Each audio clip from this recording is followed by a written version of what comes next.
Okay, so today, as you can see, I'm on a Zoom call because my guest hardly ever stays still. Mike Parsay, known affectionately as the Phileas Fogg of horse racing. Mike, thanks very much for taking time out of your travels to It's speak to us. okay.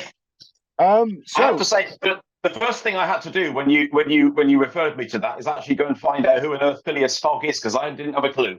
no, So surely there we not. go. Never heard of him Well, before. Never before my time. for anybody else that doesn't know, he was the main character in Around the World in 80 Days. All And right. Mike does more race courses and Phileas Fogg visited countries. So, Mike, how many days a week do you go racing? Well, at the moment, I'm having a bit of a honeymoon, as it were, after 2 or 3 challenging years in my personal life. So at the moment, I've really gone to town this winter, and I'm going 5 days a week, and I've been going 5 days a week since the beginning of November, and really living this national hunt season the way I like it best. And traveling and going in and enjoying the racing. I would say once everything's settled down a bit, it will probably end up being about 4 times a week. But it's a bit like it would be more in the winter and less in the summer. Okay, so is national hunt racing your main passion? Yes, yes. I mean, I try from a flat perspective. I try to only go, apart from 1 or 2 occasions, only go to the race courses that don't stage national hunt racing to make the sort of flat race going experience different to the jumps race going, as it were, like Thurston, Ripon, and Redcar up here in Yorkshire would be, rather than Catterick and Doncaster, and for example, things like that. Okay, have you done them all? Yeah, done all the British courses, and I've done 8 out of 26 of the Irish courses, and my goal is to do the other 18 Irish courses this summer. Okay, so we can probably safely say you're one of the most, especially as a recreational person going racing on such a regular basis. Where did that love of horse racing stem from? It actually came to get just to move away from racing for a few seconds. It actually came from my childhood. I don't come from a racing background, but when I was a toddler, I can recall my earliest childhood memories. And never had an interest in anything that toddlers are supposed to be interested in. So my mother would buy me a copy of the Beano, and I'd be bored within 10 seconds of looking at it. And I'd look things like Disney cartoons and that sort of thing on telly. I think this isn't funny, it's not entertaining. Rabbits can't talk, so Bugs Bunny doesn't exist, and all that sort of thing. And I was very confused as a child. That all changed in 1974 when I watched ABBA win the Eurovision Song Contest. And that made me fall in love with music. And all I did as a child was focus 100% on the music scene of the mid 70s, which is why that's where my music grassroots remain. But as I got a little bit older, obviously, as I began to turn into a teenager as such, and your mind changes, listening to music wasn't enough. And one day I can remember vividly, I can even remember the date, it was the September the 13th of 1980, when I was not very well. I was basically confined to bed. I'll spare you the gory details, but the telly was on, and it was World of Sport with Dickie Davis. And it was just on because it was on, basically. There was nothing else to watch because, of course, in those days, for younger watchers, we only had 3 channels. This was before Channel 4 even came along. So we only had the 3 channels, and 2 of them had sport on Saturday afternoon. So you more or less had to watch sport unless you wanted to watch a black and white film on BBC Two. And it was Selection Day, which always remains and always will, always was and always remains my favourite flat race of the season. And it was the first race I watched with interest. And I remember Joe Mercer on Light Cavalry, Henry Cecil trained. And I remember seeing him in, I think it was Jim Joel, as I recall, the colours, or Charles St. George, one or the other, I can't quite remember. And going in the colours, storming up the home straight on Tang Moor. And that was the sight that got me hooked. I just really enjoyed it. And then the following week, obviously, I was back to full health. And I watched again, and it was Sweet Monday, I think, winning the Milrees Stakes at Newbury, because I discovered it was on BBC as well. But it was the week after was the first race that I watched that I always remember. The real exciting first race I watched was Chris and Known Fact in the QE2, which was the following Saturday, the 2 top milers at the time. head to head right up the Strait of Ascot. And it really went from there. Obviously, the jump season came along soon after that. Bright Highway winning the Mackerson and the Hennessy.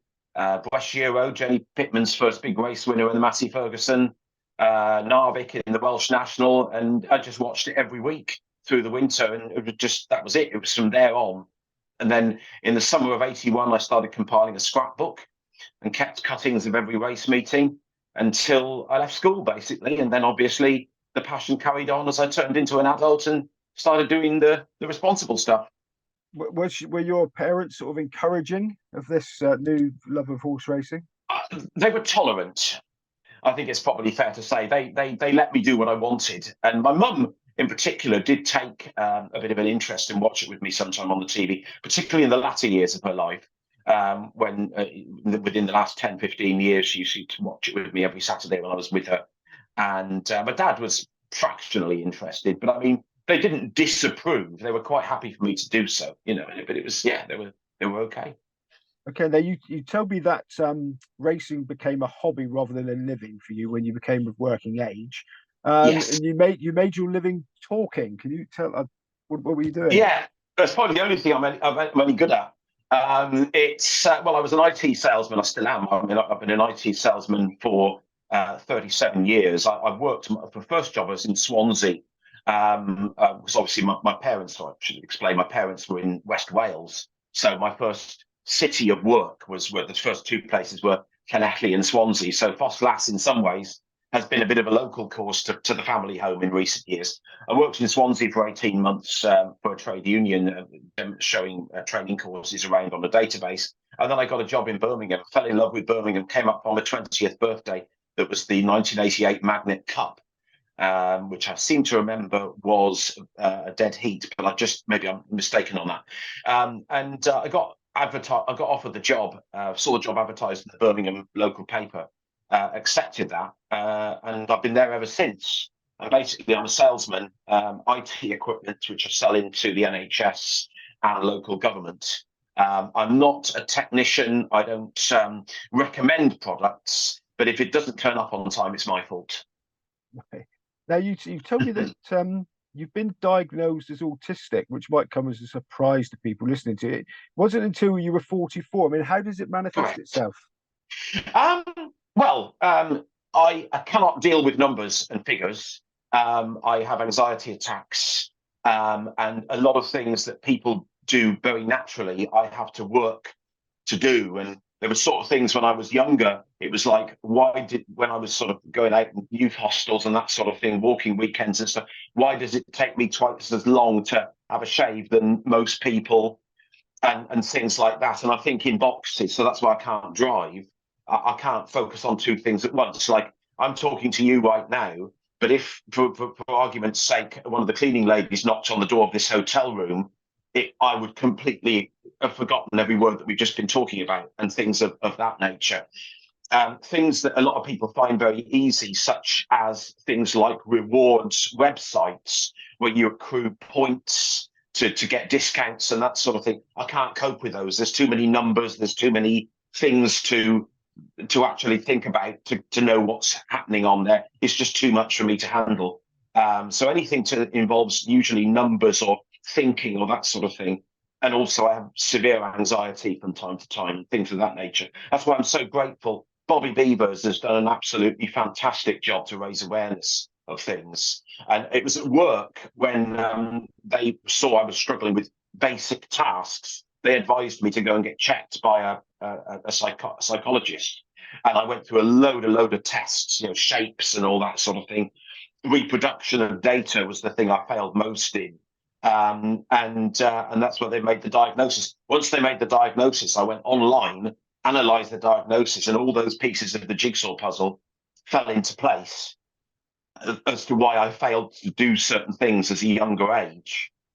And ever since then, I've learned to live with the condition rather than fight it. And that's brought my self-confidence out. If when I was 34, you asked me to do this, I probably wouldn't have been able to do it. Because I wouldn't have been too scared to, or too anxious to.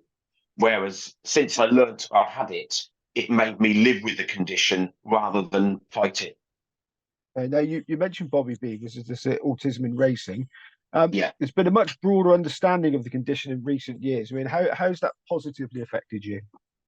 Um, a lot of people who look at me and think weirdo when I explain why I'm behaving in a certain way in certain circumstances, there's a lot more acceptance. So they understand. If you tell somebody to bear with me, I'm autistic, just bear with me whilst I finish this, they're very, very tolerant. Whereas before I knew it, they wouldn't be so tolerant. So I think people have understand. We're one of the things we'll be discussing later in this is cultural change.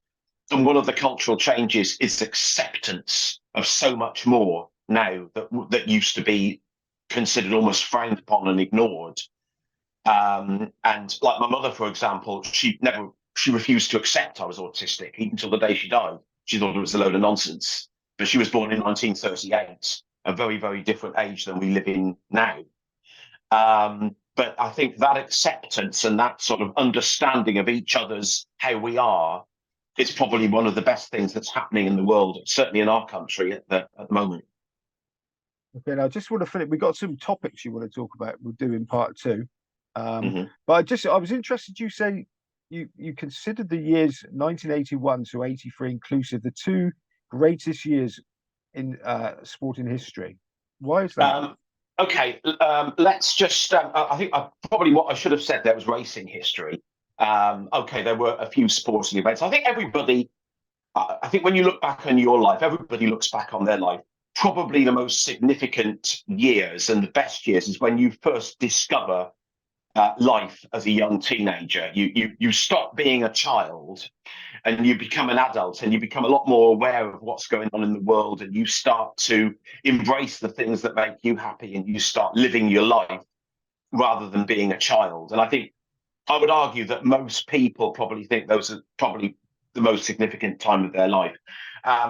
For me, it was that racing era that kick-started when ITV started televising racing of the National Hunt season 81 to 82, on the day that Tuagori Moo won the Queen Elizabeth II Stakes. It was that day through to the day that Drumlargen won the Whitbread in 1983, on the same day that Cliff Thorburn did his 147 break in the snooker. And all the events that happened on TV as I was watching them unfold, but best of all was the racing, were probably the happiest memories of the sport, so the sport I enjoy, that I've ever had, because they were the great horses that became my equine heroes, my two-legged heroes, of course, the great man Michael Dickinson and his achievements, the best 2-mile chaser I've ever seen, Badsworth Boy, my favourite horse of all time, Brigorn, and that fantastic flat season of 1982. Surely there's never been a better flat season before or since, with the superstars that dominated that summer. Sober, Ardross, Height of Fashion, Sandhurst Prince, Golden Fleece, etc., etc. All these great horses that have stuck in my mind forever, and they were the real linchpins of the sport for me as a fan. So that was, basically, it was that era that really cemented my love of racing and provided me with the happiest memories, certainly of my teenage life. And they were the ones that still stuck in the file of happy memories. I'm not saying there haven't been better horses since, but they were my favourite horses, and your favourites are always the ones you remember the most. Brilliant.